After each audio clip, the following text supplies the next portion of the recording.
I don't want this channel to become a political rant channel, but the more time you spend in working in psychology, the harder it becomes to separate out people's individual issues from the wider social issues that are going on.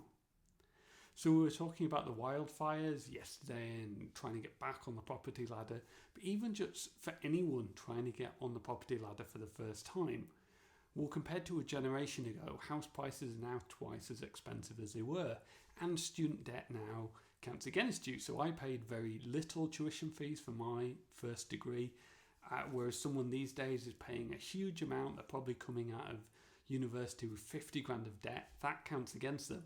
And house prices are twice as expensive, even adjusted for inflation. So it's almost impossible for someone to get on the property ladder these days. And even if you could, like you buy a house, the house is 250 grand, let's say, you're going to pay that again in interest. So the house actually costs you like 500 grand over a 30-year mortgage. Now compare that to someone who, say their parents buy the house for them and they pay their house back. They're getting that house for half price because they're not having to pay that extra 250 grand in interest. And in theory, like you can just, if you own a 250 grand house, you can just sell it and get your money back. So really it costs the rich kid nothing, and it costs you an extra 250 grand on top of actually having to find the money for the house.